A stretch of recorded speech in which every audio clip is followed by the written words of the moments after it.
Hi, I'm Nate Newton of the Dallas Cowboys, better known as The Kitchen. After this great traditional game, I'm going home to my real kitchen and have me a big turkey. And I want to wish y'all a happy Thanksgiving.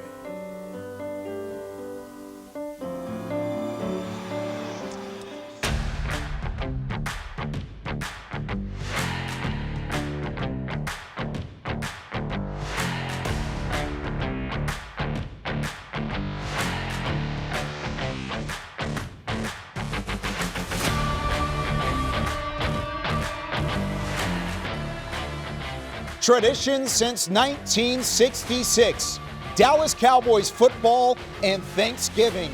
And it gets its newest chapter to a holiday rivalry all the way at AT&T Stadium. It is the Las Vegas Raiders and the Dallas Cowboys live from AT&T Stadium. And we are live from the Star in Frisco, the Globe Life Studios here for Pregame Live. And we are excited to break this down. I can't have asked for a better open than seeing Nate Newton talking about the turkey leg and about the big kitchen. The big kitchen. In which that's he what is it going is. to be taking his turkey legs once we are done with this show. And, of course, once the Cowboys take on the Raiders. We'll see Nate Newton a little later on. But Barry Church, Isaiah Stanback, I'm Kyle Yomas to start things out here on Pregame Live. Glad you're with us here over the next hour. And, gentlemen, it is a holiday tradition unlike any other. It goes together like turkey and stuffing, Cowboys football and Thanksgiving. It is just a tradition that we all love every year. You guys have played on this day. What is playing on this day and on this holiday like? I love it. I mean, it's one of my favorite games that there is during the regular season. I mean, you got all your family in town. They usually come to the game.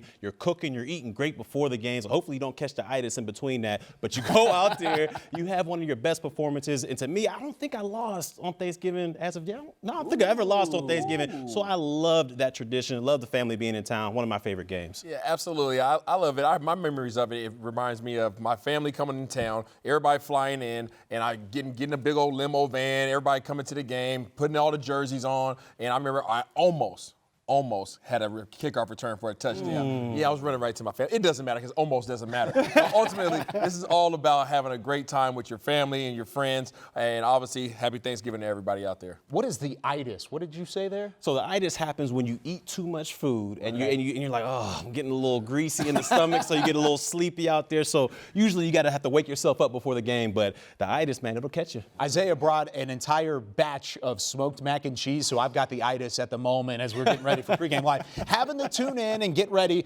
nonetheless. We have a job to do here on this show. Now, the Cowboys have a job to do, and that is bounce back against the Las Vegas Raiders. Coming off of a loss in Kansas City, 19-9 was the final score last week. It is a very quick turnaround, and Thanksgiving hasn't been very kind to the Cowboys as of late. They've lost 3 of 4 on the holiday. They've lost 5 of their last 7. Gentlemen, how do the Cowboys rebound in a game like this? I think this is a huge pivotal game for not only the Cowboys, but for the Raiders as well. I mean, the Raiders, they're in a free fall right now. I mean, they lost 3 straight. We understand the turmoil that's going on with that organization. The offense hasn't been really able to move the ball that well, so they're in dire need of a win. And then you talk about this Cowboys team. They've lost 2 of the last 3 games. And 2 of those L's, the offense looked terrible. So I'm sure they're going to go out here in this game, get that bad taste out of their mouth from last week, and get this team and especially this offense back on track. Yeah, the Cowboys just have to continue to try to overcome.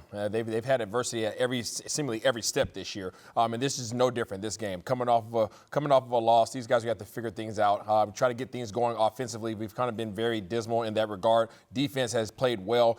They have to continue to play well. You can't keep expecting your defense to keep balling out and not getting any support. So ultimately, Dallas has to take care of business. And to your point, Barry, the AFC is in the building, and they have some business to take care of on that end as well in order for them to be competitive. Yeah, it's the AFC West. Yeah, that is in the building, and that is who has given the Cowboys those losses in 2 of the last 3 weeks. With that being said, though, how much pressure is on Mike McCarthy and Kellen Moore to get the offense off the ground over the last couple weeks? Really not the offense that we've been used to seeing, that number 1 scoring, number 1 total offense in the NFL. I think there's a little bit of pressure on both McCarthy and Moore to get this thing going in the right direction. I mean, look, this offense has been littered with injuries throughout this whole entire season. I mean, they haven't had their top options out there. I don't think they've been at full strength the entire season, but they still boast the number 1 offense in the National Football League. So with that being said, I have to believe that if anybody can get this offense going in the right direction, it has to be McCarthy. It has to be Moore. They put a lot of work into this thing, and they have the number 1 offense, even without all those injuries. So to me, I got to trust in those guys. I think there's just a little bit of pressure to get it going in the right direction.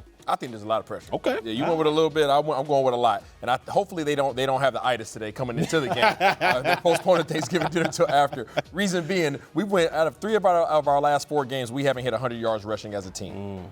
That's a problem. Yep. We're the Dallas Cowboys, and these guys have Ezekiel Elliott, and these guys have good old Tony Pollard in the backfield. That's a 2-headed monster that can go against anybody in the league. These guys have to figure out a way to get this ground game going against a team, Las Vegas Raiders, all right, Las Vegas Raiders team that does not defend the ball well on the ground. These guys will be okay in the air because they have some dudes on the end. We have to get this ground game going and wake our offense up. Yeah, that offensive line is going to play a huge factor in allowing the rhythm to return for the Cowboys offense that had been there through the first 8-9 weeks of the season, and that has since kind of tinkered off a little bit since the loss to the Denver Broncos. Now, one man that knows a thing or two about winning some games on Thanksgiving, Nate Newton, is in studio with us as always. Let's check in with Nate and Britt Johnson for the first time today. Happy Thanksgiving, everyone. It's your girl, Britt Johnson, with Nate Newton, who's played in a lot of Thanksgiving Day games. I'm not going to say the number, I'm not going to say the number, but it's been quite a few. And no better person to ask than how to bounce back after that Sunday game to that Thursday game. Our team has to do this week. So, of course, we have Newton's Laws with bouncing back on a short week. What you got for us? The first thing you have to do is push through the loss. And what I mean by that is you assess what has happened real quick. And a lot of times we just get on the plane, we get our ice bags, we have on short pants, some of us will pull off our long, put ice on, get the stem, and all of a sudden we got our computers. Back in the day, we didn't have our computer, we just had our brain. Oh man, Chris Jones just got a sack on me, how did he beat me? Now I can take it out and look at it. You get that done, you get off the plane, you talk to the coaches that Monday morning, the first meeting. Hey, they tell you if there's a lot of turnovers, get past that, let's get ready to go, and you go on to the next team. Push past the loss as quick as you can. Now, is it easier said than done to kind of just get the taste out of your mouth on a Thursday game, like if you've had a loss like we did this past week? Yeah, because you right back at it. When you come right back at it, you can forget about it because it doesn't give you any time to think. So it's kind of positive to have this short week after that loss. Yes, ma'am. What you got for our second one here? On my second one here, study up. You have to be ready.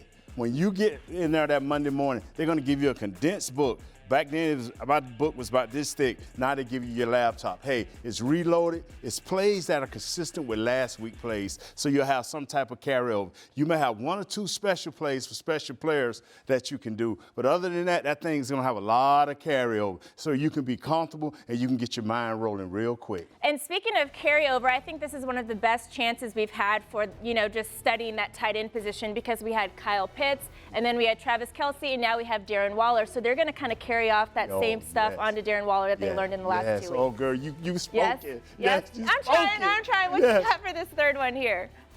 The third one is, hey, rest your body. You remember when I said when you get on the plane, you're going to have on ice packs, you're going to have your stem units, you're going to have everything going. You're going to be on the cryo chamber. Sometimes, I used to pray. Hey, I used to be so beat up sometimes, but I wanted to go home and see my wife. I pay the trainer, hey, man, come on to my crib. You know what I'm saying? Some guys will spend all night in the whirlpool trying to get, contrasting, cold, hot, trying to get right. Get that body right because if we're physical in that first half, we can wear them down because they had the same physical gains we've had. Right. So we can wear them down with a rested body because we slept in our beds. We feeling good. We slept we slept. Oh, yeah. Here we go. But hey, family be at home, rest your body. Let's get it right.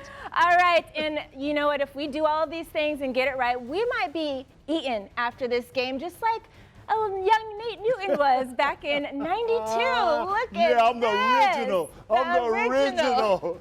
That is a nice drum there, wing or whatever you got. I don't eat meat, so I don't know. Yeah, that's a drumstick, baby. Drumstick, John Madden, baby. John Madden. Well, hopefully our guys are doing it after this game. Micah Parsons said that his mama's going to be cooking for 100 people, so I'm sure a lot of the players are going to be going over there. Back to y'all. If you had guessed that we were going to have more than 2 Nate Newton references with turkey legs, that's not the case. There's no more throughout the rest of the show, unfortunately. If you want to tune out now, you go ahead and do that. But unfortunately, that's not the case. But there is a good news here. We've got Rob Phillips on site at AT&T Stadium. Rob, first off, happy Thanksgiving to you. What Thanksgiving game is this for you? And then are there any memories that stick out to you on the holiday? Well, happy Thanksgiving to you guys as well. I think this is number 15 for me. And as far as memories go, think about young guys that have made big-time impressions on Thanksgiving. Tony Romo, 5 touchdown passes in 2006. Zeke jumping into the kettle in 2016, who can forget that? So what's Micah Parsons going to do? What's he going to do today? How's he going to top himself? He may do it because every single week he continues to get stronger. I think that's going to be definitely something to watch today. Well, we had the good news of having you as a part of the show. Unfortunately, the bad news is that there's no CeeDee Lamb. The second-year wide receiver won't get an opportunity to make an impact today as he is out with a concussion. What is the feeling on the sideline and throughout the locker room today, knowing that big number 88 is not available? Well, it was definitely a close decision because he was successfully moving through the protocol this week. It's just such a short period of time.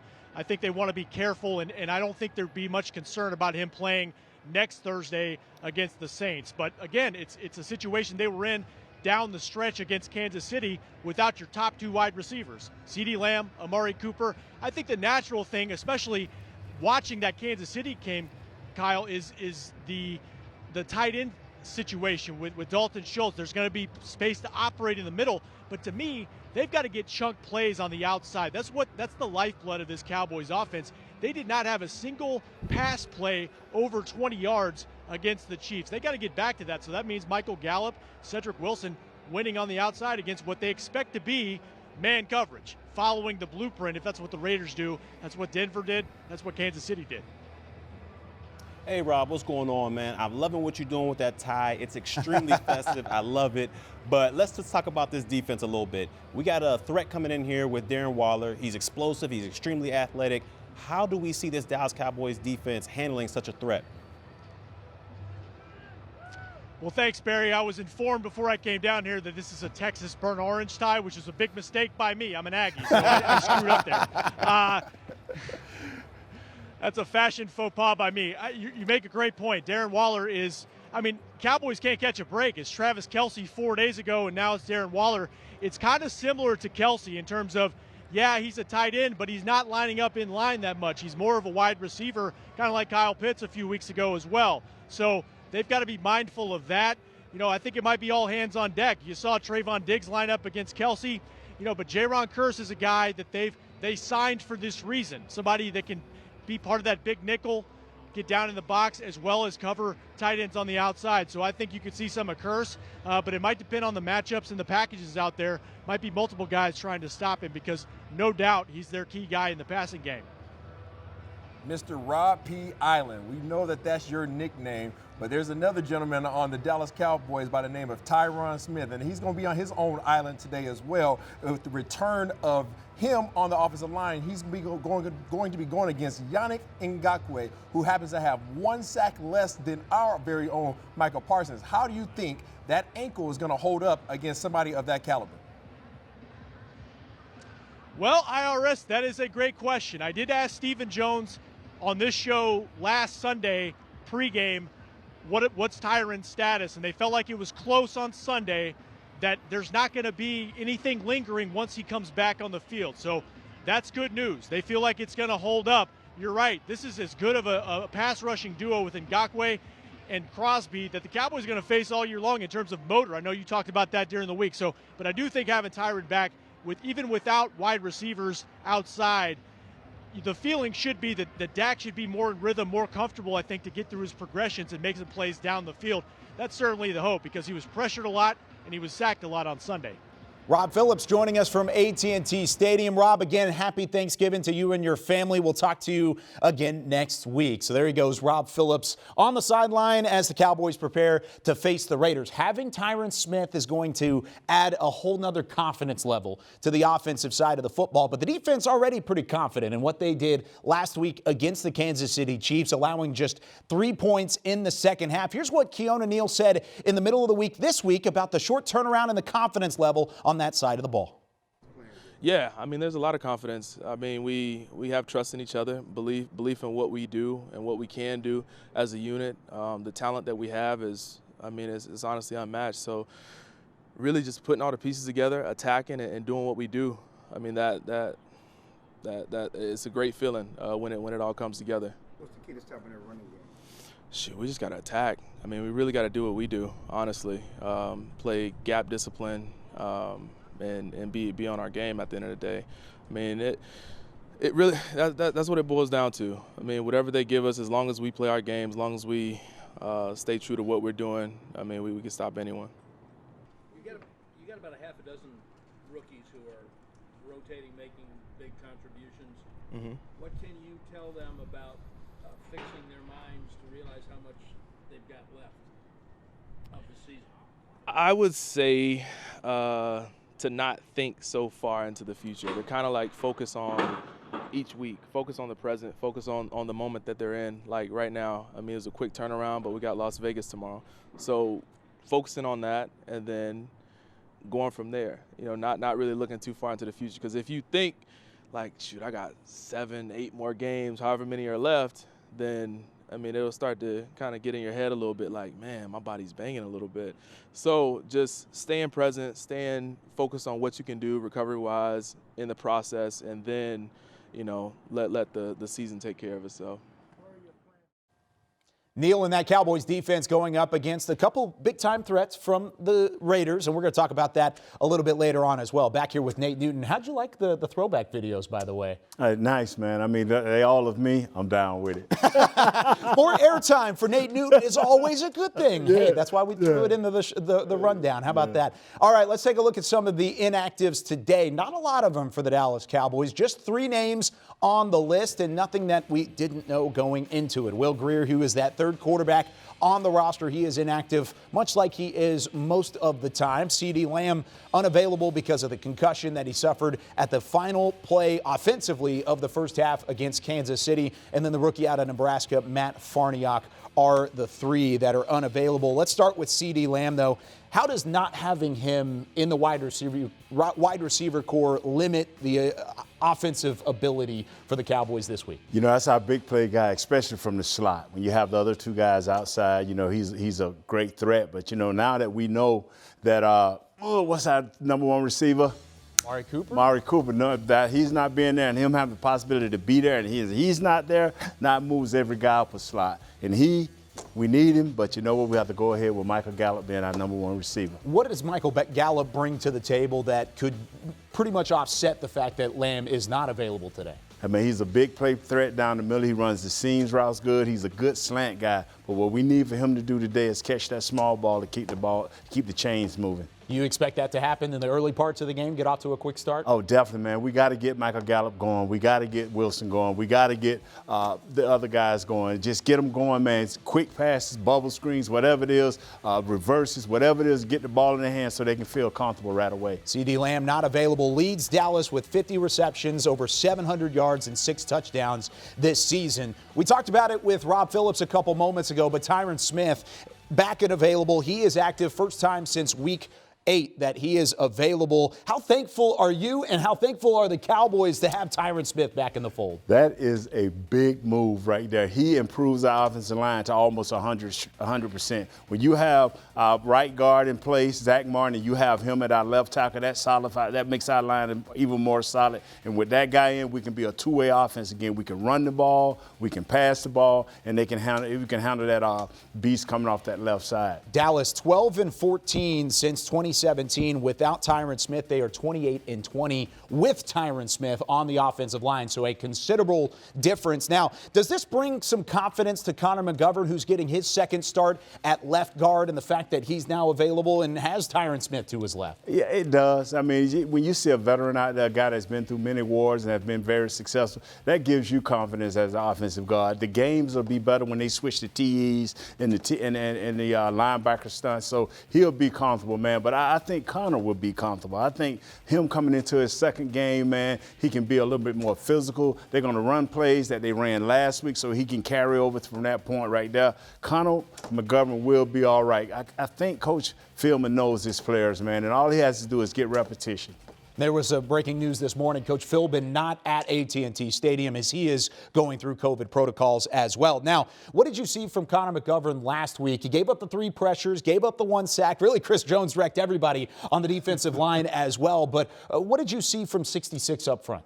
He's guys to understand, you're not going to face guys like that every week. I mean, you work on your technique, you get mentally and physically better and do what you can in a short week like this. You get into the cryo chamber, you get the oxygen going through your body, you make sure you get the ice in the stem, and you watch the film. You just get mentally ready and play at a high pace. You know what it takes now. You played against a guy that gave you a high taste of a little bit of failure. But now you can take that little bit of failure, download it into your computer, and use it for your advantage this week. You're not going to face that type of guy this week.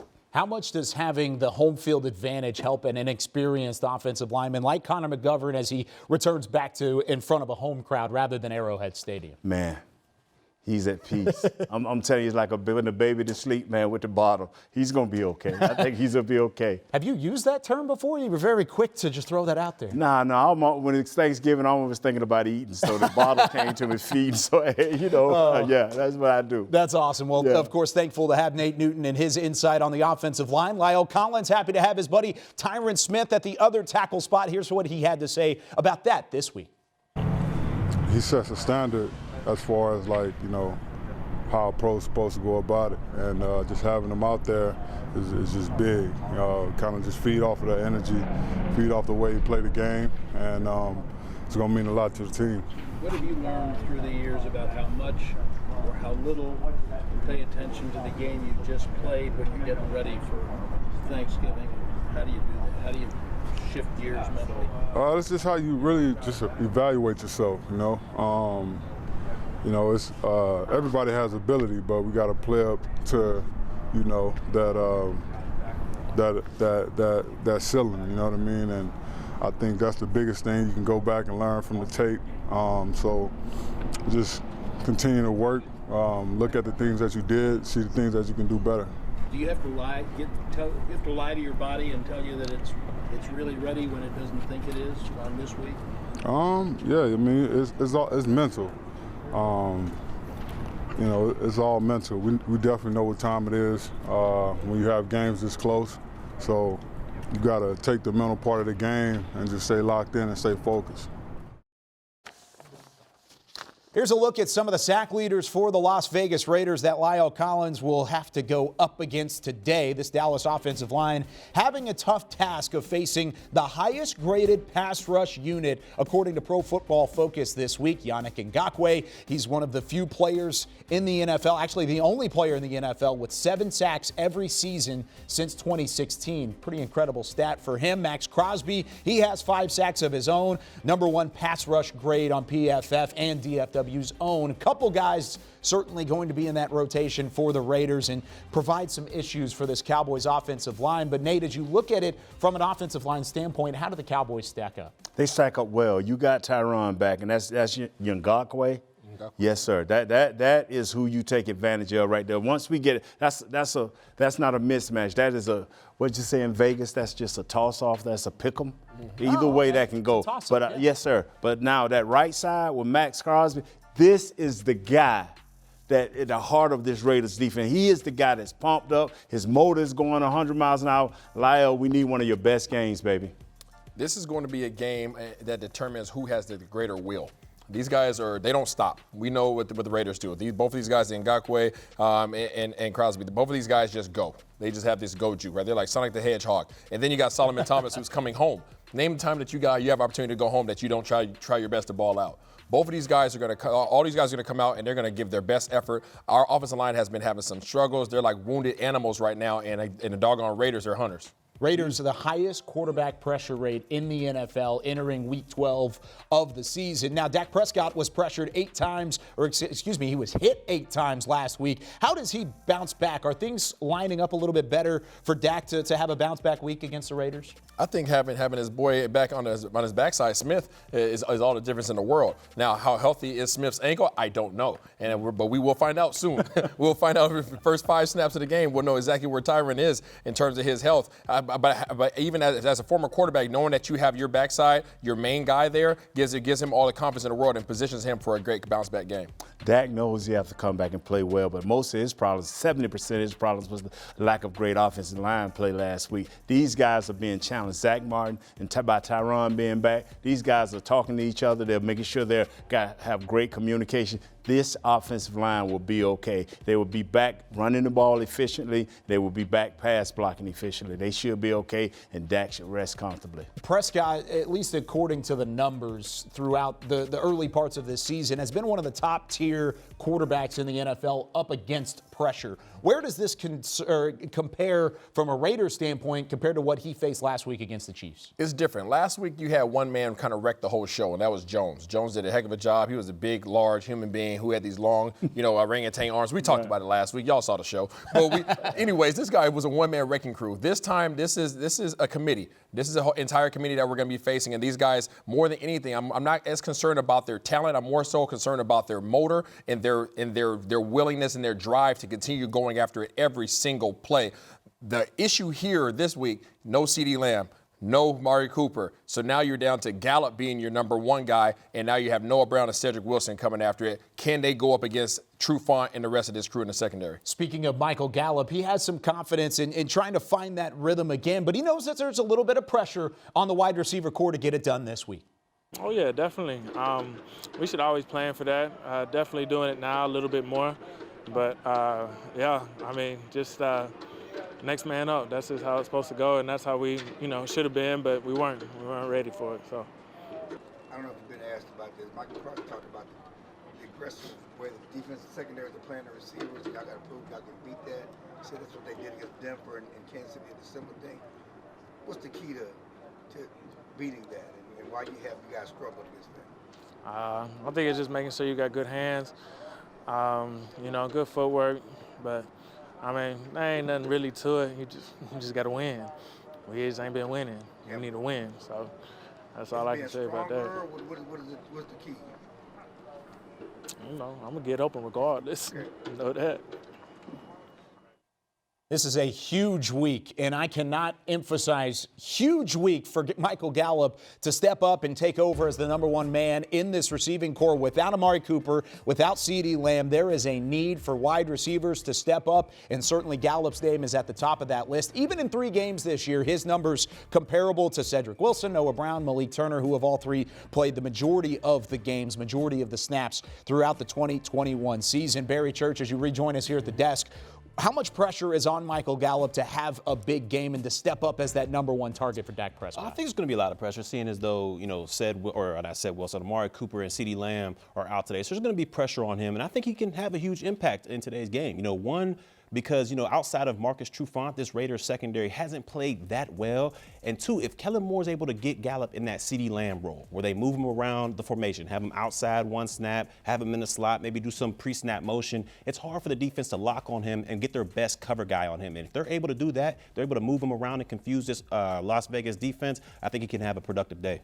This is the biggest game of Michael Gallup's life. And the reason being is Michael Gallup coming into this season, what was the question marks around him? Is he going to re-sign with us? Are we going to be able to retain him? Is he going to leave? This is a contract year for Gallup. And the question mark that's always been hovering over his head is he a true number one receiver? Well, this is your opportunity tonight, Mr. Gallup. And you're going to have an opportunity to go out here versus man-to-man coverage, because the Raiders are not going to allow Dallas to run the ball. They're going to put 7 to 8 guys in the box, and they are going to dare you to run routes on his guys all day long. Show that you're number one. This is your contract opportunity. No Amari Cooper last week against Kansas City. No CeeDee Lamb in the second half against the Chiefs. And Gallup stepped up with a season-high 10 targets in Week 11. Now, he has 12 receptions, 112 yards. We saw the numbers a couple moments ago. Outside of Michael Gallup, though, who steps up and takes that number 2 role? Because just like you said, there's a domino that starts falling out of the wide receiver core when those top 2 guys are out. I think it's a combination of 2. It's got to be Ced Wilson and it's got to be Noah Brown. These 2 have got to step up. Last week they were given an opportunity and they were dropping the ball out there. So they got to step up in that regard. But since Michael Gallup's going to be out there, he's going to garner most of the attention out there. They might have a linebacker buzzing underneath him and all that. That's going to leave these 2 with one-on-one opportunities out there. And if they're able to take advantage of these one-on-ones at a consistent basis, this offense could have a big productive day. I agree. I believe that whoever runs the best routes and whoever has the best releases is going to be the one who is the best next man up in terms of the number 2 receiver today. I honestly think Simi Fehoko is going to get some reps. And Simi Fehoko has been somebody who's been inactive for a majority of the year, but he's the next biggest body out there. And I think that with the press coverage that we're going to see, if he touches the field, he's going to have an opportunity to box out a lot of guys, and he's going to have his chance to show whether or not he can play in this league. You mentioned best routes, best opportunity to get open. Who do you think that is? Who has the best chance to fill that role? I think Malik Turner's the next best guy in terms of releases. Yes. Yeah, I think obviously Sed's our next guy in terms of speed. I think Noah Brown's a good possession guy, but he's had his fair share of drops. And I think Malik Turner has been the most consistent, obviously, even with the 2-touchdown game the other day. So you think he steps up, has a good game too, Barry? Yeah, and without a doubt, I'm 100% on you with that one. When he was given the opportunities, I believe it was in that Broncos game when we were behind, Dak Prescott was finding him. He was able to make plays. I think he had 2 touchdowns that game as well. So I would love to see him go out there and get his opportunity along with Wilson and along with Brown. He had the only 2 touchdowns for the Cowboys in that entire game against the Broncos. Yes. Certainly not the best game for the Cowboys offense, but Malik Turner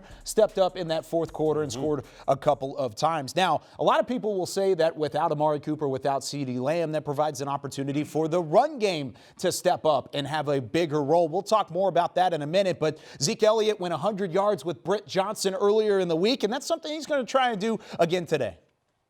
Thanks, Kyle. You know, football's fun, but you know what else is fun? Food, especially on this Thanksgiving. I got to do a one-on-one with Ezekiel Elliott to see what his favorite meal of all time is on this episode of 0 to 100.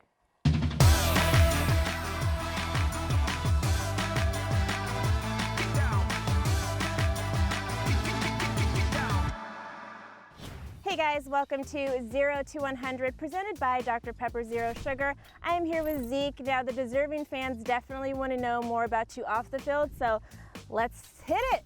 Come on. All right.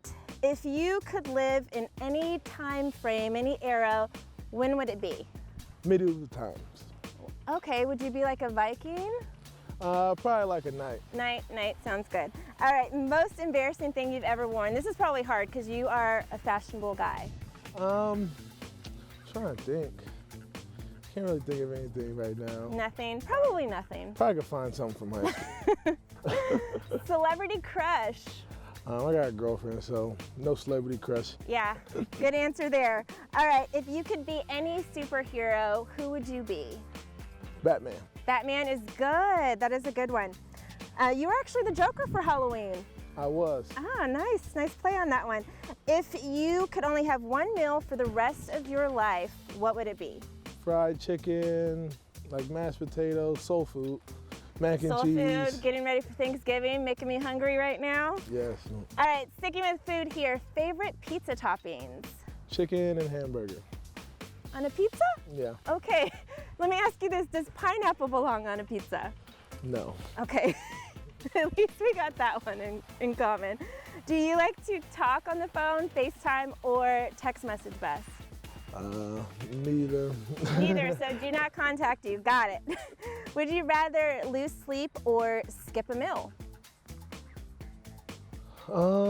That's a tough one. Lose sleep. Lose sleep. I don't need much sleep. But you like to eat. I do. Yeah. Would you rather be cold or warm when you go to sleep? Cold. Cold. Do you like cats or dogs? I like dogs. With your teammates, when you guys go out to dinner, do you guys split the bill all the time or just change who's paying each time? I think we kind of switch it up. Take turns paying? Yeah, we take turns. Sometimes we'll split it. I don't know, whatever we're feeling. Most important question, who's the NBA GOAT? The NBA GOAT, Michael Jordan. I knew I liked this guy right here. All right, well, we have one final question now that we're in the end zone from a deserving fan, and we'll take a look at that now. Hi, my name is Ronnie Corey. I work in the medical field. I'm from Arlington, just moved back to the area. Super excited first year as a Cowboys season ticket holder. And Zeke, I got a question for you, man. What's your favorite song? What do you like getting pumped up to before the games, man? Let us know. All right, peace. I'll probably say anything Lil Uzi. I kind of just put on Lil Uzi and just put it on shuffle. And that gets you amped up before the game. Yes. Awesome. Well, thank you so much for joining us on 0 to 100, presented by Dr. Pepper Zero Sugar. We'll see you guys next time. So here's a look at some of the stats over the past 3 weeks for Ezekiel Elliott and Tony Pollard. There's a little pressure on these two to have a big game today. This was the top rushing offense for at least a 1-2 punch throughout much of the early parts of the season. Since then, that has tapered off a little bit over the last 3 games. But Ezekiel Elliott, during his Thanksgiving career, 439 scrimmage yards, 3 touchdowns in 4 Thanksgiving games. All he needs is just over 80 yards, and he's in the top 5 in at least numbers of scrimmage yards in his first 5 Thanksgiving games. Back here with Nate Newton, Isaiah Stanback, I'm Kyle Yeomans. How much of a role is the ground game going to play for the Cowboys in this game today? How much? I don't know how much it will, but I do know that it. How much does it need to go? It's a necessity because these guys, our running game has been ghost. Let's just call a spade a spade. We've only had one 100-yard rushing game over the last 4 games, so that's been terrible. We have to get our identity back. Our identity is run the ball first. I know Kellen Moore likes to spread the ball around, but if we don't get a rushing game going against this opponent, it's going to be a long day because we're just going to let those boys on the end have a field day. This is the 29th worst defense against the run. Let's go ahead and get this run game going, and then if we do that, then we'll have a victory. If we want to continue to be a two-way offense, we have to get this going because once in the AFC West, they want to dictate to you. And if you want to run it 100 times, they down with it. If you want to throw it 100 times, they down with it. But they don't want you going 50-50. They don't want you being 60-40. They need to dictate to you what's happening. And we don't do that very well when we don't run the ball. We become a one-way offense, and that hurts us, man. We don't need to know that Dak is going to drop back 35, 40 times and throw the ball. We need to know that we can get in the red zone and we can continue with short yardage plays through the run. Elliott specifically just over 48 yards per game in his last 5, where he was averaging over 90 in his first 5 games. So the second half of the season, at least to this point, not faring well for Ezekiel Elliott. Now, Las Vegas has their own running back duo that they like to go to as well. These two, Josh Jacobs, who's battled some injuries throughout the year a little bit, and then Kenyon Drake, who was nice 1-2 punch to Jacobs.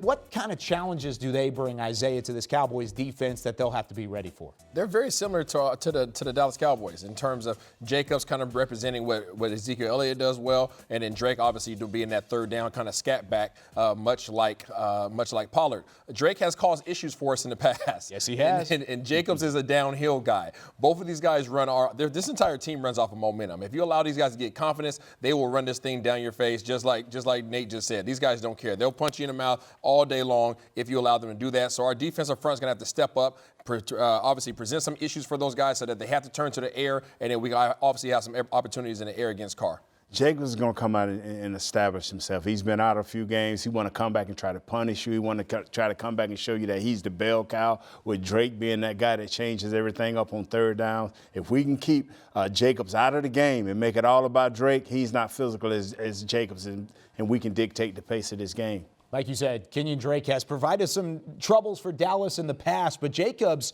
6th in the NFL since 2019 with 24 rushing touchdowns. So he knows how to find pay dirt, and they'll try and get him the ball quite a bit today. Another man who knows how to throw some touchdown passes, how about Derek Carr, as he has 16 this season, the kicker with his season so far. The completion percentage is high, the yardage is high, but so is the interception rate as well. He's going to give you a couple opportunities, but how can this Dallas defense slow him down and try and force some mistakes? Make him uncomfortable.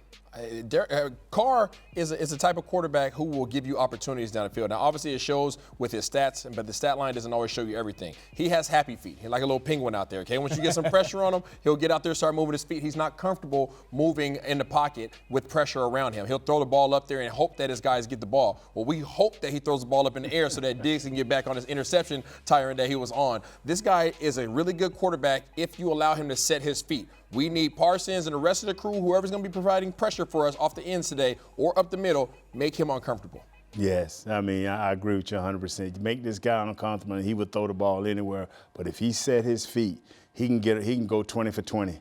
And he will be a monster, especially in the red zone. When he get confident, he's got the arm to make it happen. So we got to make him very uncomfortable. Carr has been in the league since 2014, so this is just his second meeting with the Cowboys. In the first one, he went 21 of 38 passing for 171 yards and 2 touchdowns in a loss to the Cowboys. That was back at the Oakland Coliseum, the famous folded index card game with Gene Steratore as the referee. So certainly some history with Derek Carr and the Cowboys, but just a very very bit of minor history. Now, the Raiders have some pass catchers that he throws to that are dangerous. We mentioned Darren Waller a little bit earlier in the show, but Hunter Renfrow certainly has his different skill set that is going to challenge this Dallas defense. What do you think about the way that they're going to cover these two guys, and how does Dallas stack up defensively?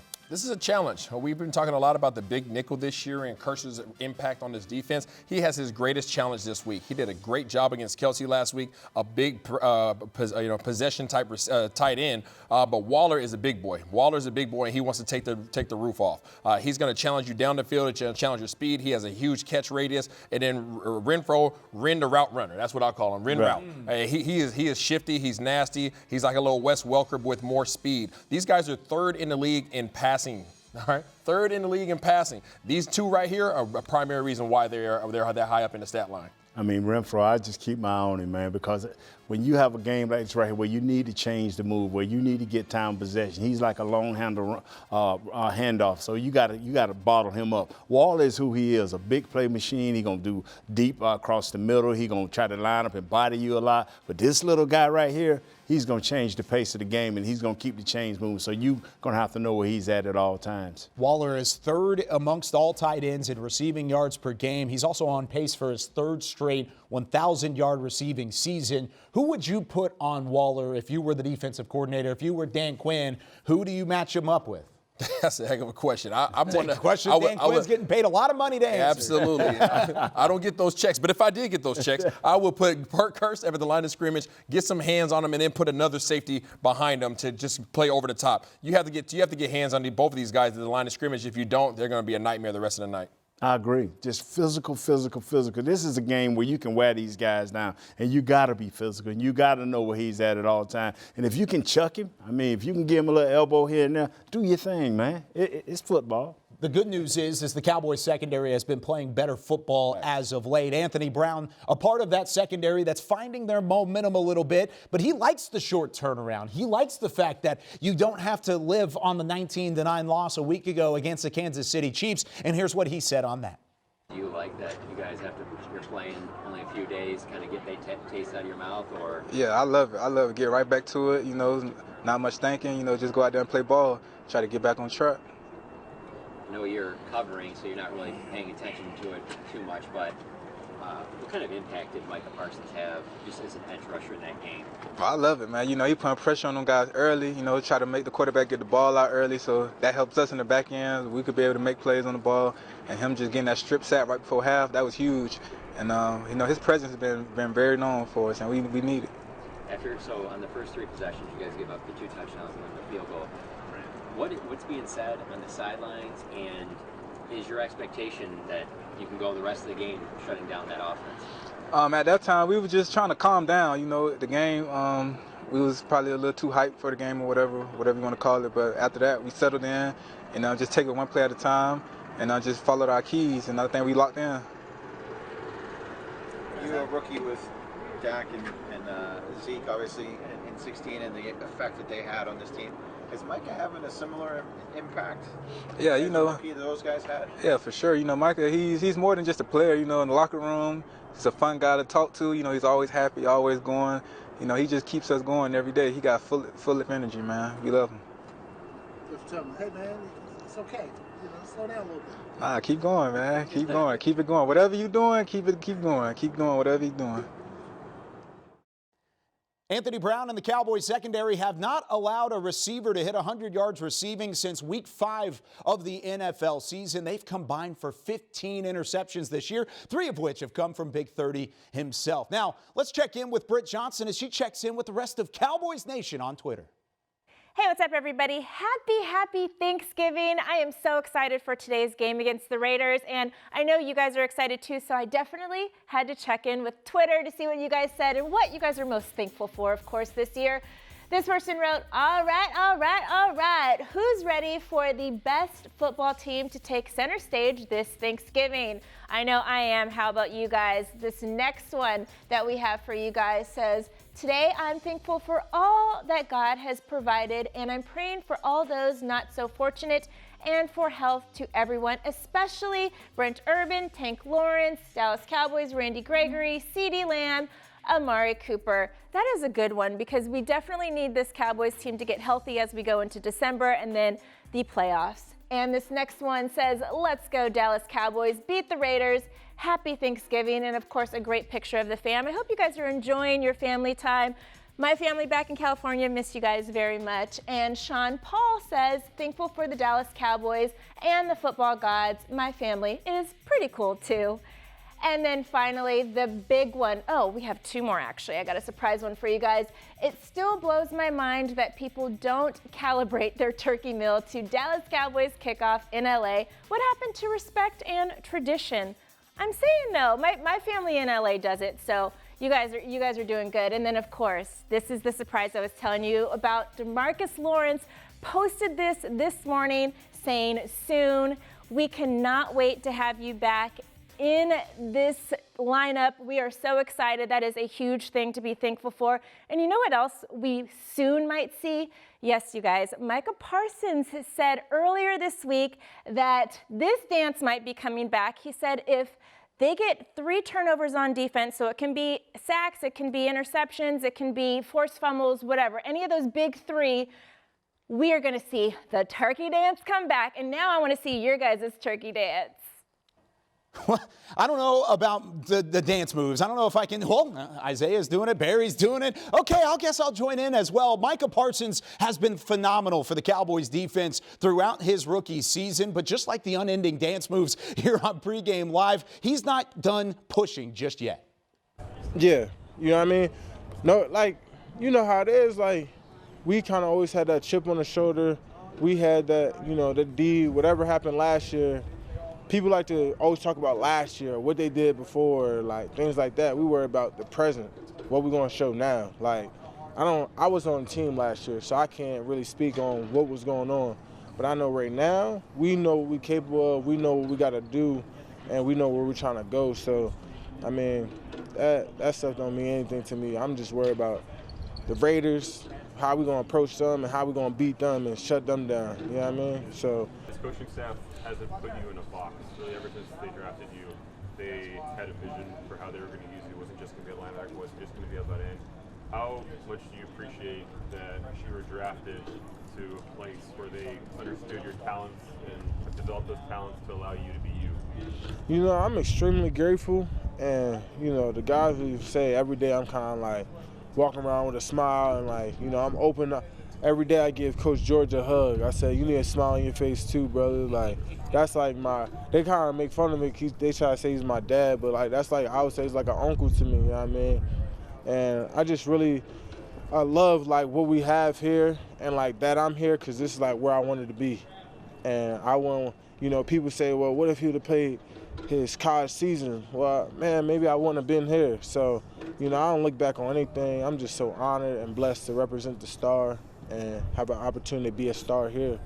And it just really mean a lot. And to Coach Q, who sat me down, and Rob, who sat me down early on when I first got here, they said, yeah, like, we always knew you're the best defender, but you got to show it. Yeah, we did want corners, but you got to show why we drafted you. So I kind of always hold that chip on my shoulder, like, yeah, like, I'm the guy that you wanted. Like, I want to be the best player that you guys had here, and I just want to continue to show it.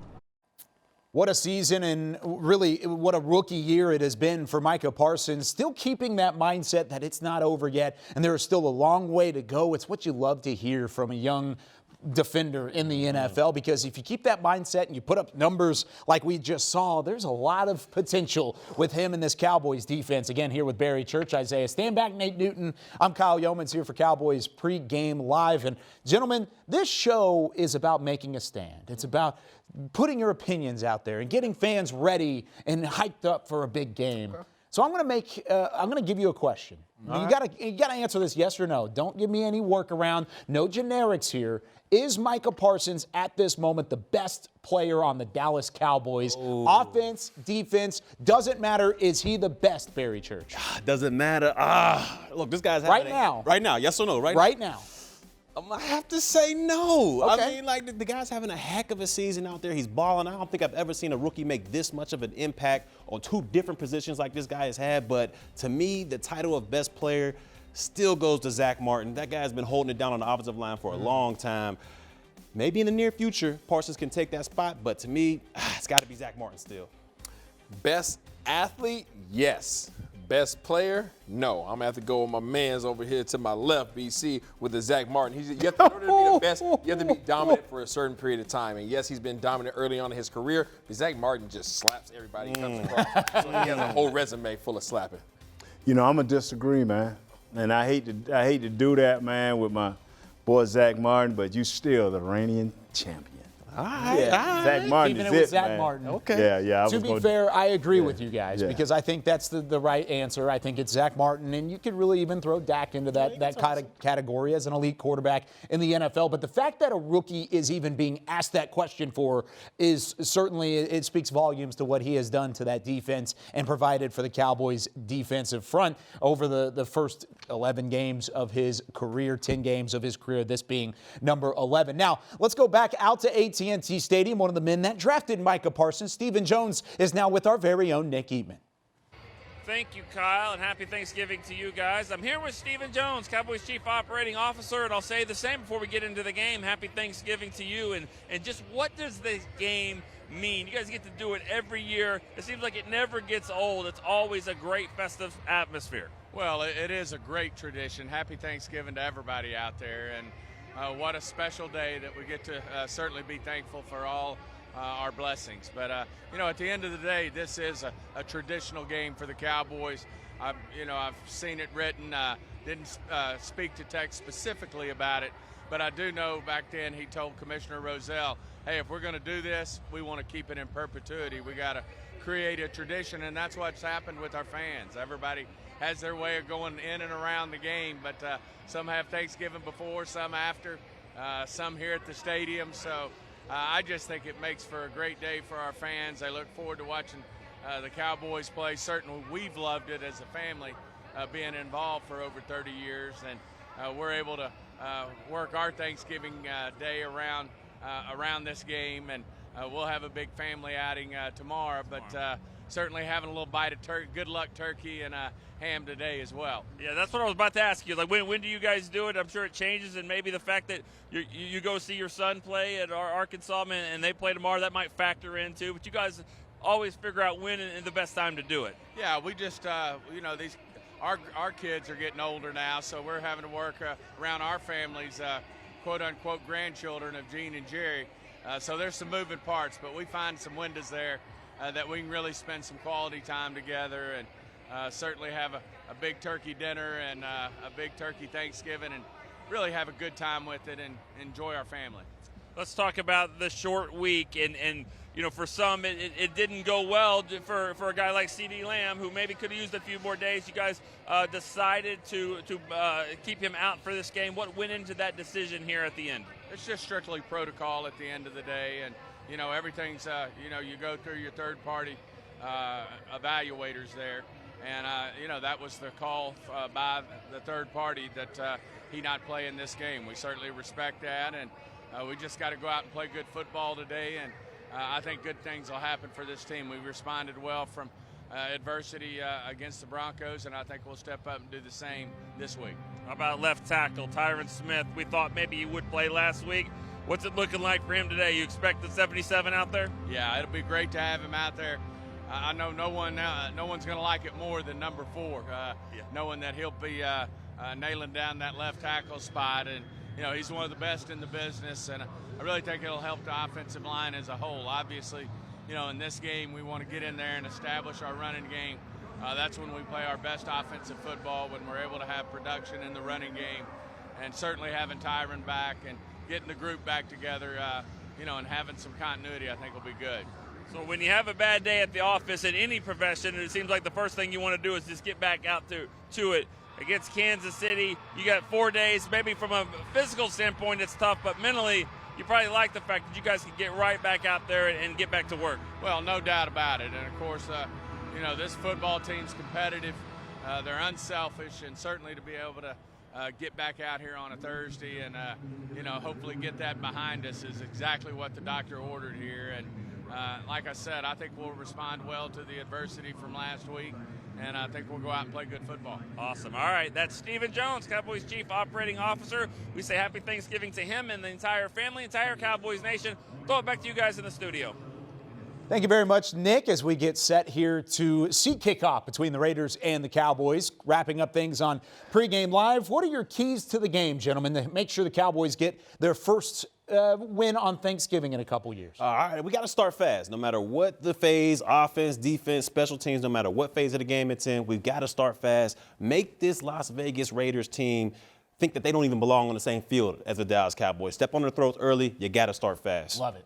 If we can't run, we won't get the dub. So we have to establish a run game and stay with it. Please, Mr. Moore, don't throw the thing around. Let Zeke be a freak. Let's go. Wow, now in order for them to do that, it got to have some great offensive line play, and that's the key to this game. We got Tyron back. We got the whole unit for the first time rocking and rolling. So let's go, man. Let's play ball.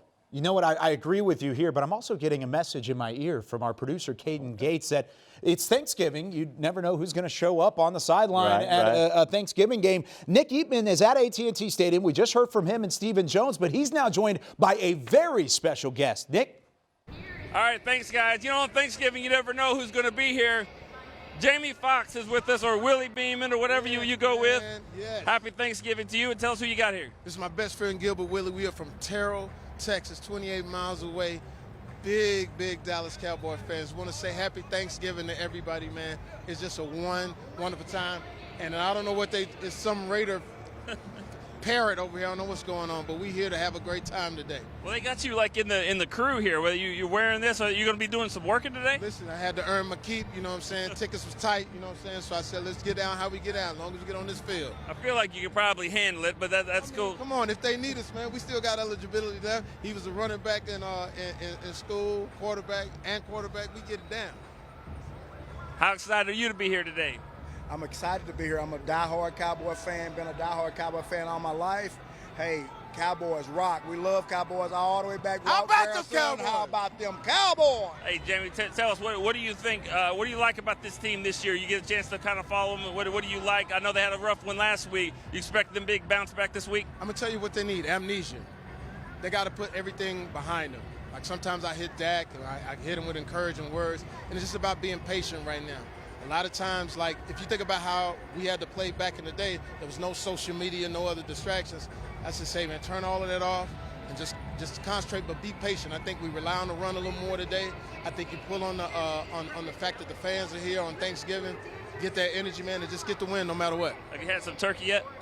I've had some BSB, some brown sugar bourbon, so turkey coming later. All right, that sounds good. All right, Jamie Foxx, his best friend Gilbert. Yeah. Man, it was great to see you guys. Go Cowboys. Go Cowboys, Go baby. Cowboys. All right, throw it back to you guys. I don't know what the paycheck would have to look like, but Jamie Foxx giving some great analysis. Maybe he could fit in as a part of the show at Pregame Live. I don't know what it would take to get him here. That might be a little bit different of a story. Sorry, Derek Eagleton. I just got to throw the idea out there for a little bit. But super thankful to be a part of this show with these gentlemen. Everybody in the back as well. Happy Thanksgiving, everybody. And, of course, we all have things that we're thankful for. Barry, I'll start with you, and we'll go down the line. Well, thankful for my family first and foremost. They hold your boy down back at home. But got to be thankful for you guys as well, man. Getting to break down Cowboys football each and every Sunday.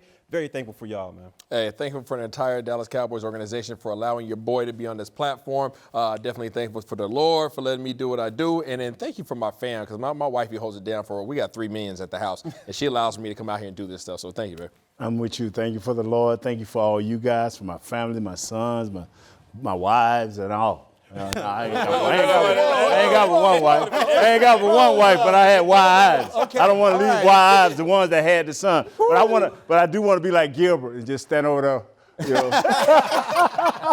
Oh man, that's one way to do it. That's one way to wrap it up. And we have some photos of our families as well that we wanted to share with Cowboys Nation out there. There's my beautiful family. My mom and dad, my sister Miranda on the right, my beautiful girlfriend Lorena, Isaiah. Wow. That's Wow, my fam right man. there. That's my wifey. Hey, baby. Hey. That's my fam. All the fam on the left. Got my 2 little ones on the right. Wow. Boy, me mugging. I'm not sure why. That's me right there, man. That's me, yeah. That's why I say everybody, boy. I love everybody. Thank you. Yeah, this is outstanding. And then, of course, some of the crew in the back as well. That was Britt. Wow, that's Chris Beam's Chris family. Beam family, So man. many families Can you come believe together his kid 4 months on Thanksgiving. old? Matt Kent, Nice. as always, he's back there directing. Yeah. This is awesome. Scott Purcell. Scott, what's up, Gun Scott? show. Gun show. Nice. Goodness. Kevin, Nice. back Kevin, as well. man. Beautiful family. Wow, man. That's all right. Caden Gates, our producer. Gee. Wow. Kick game strong over This there. is outstanding. Gates. Douglas getting in on the action. Kate had a little female with her. Yeah. Love this. Bianca. We call her Baby Wit, by the way. Baby Wit. Jasmine is a part Yeah, of it. what's up, Jazz? Why you gotta put your back, Jazz? Come Studio on. with us as well. Everybody who's a part of allowing us to be a part of Cowboys Nation we are thankful for, because Cowboys Nation we're thankful for, the visor on Zeke's helmet we're thankful for, Dak Prescott we're thankful for. We're thankful for a lot of things here on this show, but we are going to be with you here on DallasCowboys.com post-game as well. Be sure to tune in, but it's the Cowboys and the Las Vegas Raiders, a 3:25 kick on Thanksgiving from AT&T Stadium. Tune in on CBS. For Nate Newton, for Isaiah Stanback, Barry Church, and our entire DallasCowboys.com crew, I'm Kyle Yeomans. Yeah, y'all Enjoy the turkey game, up. everybody. Yeah. Turkey dance away to a Cowboys win.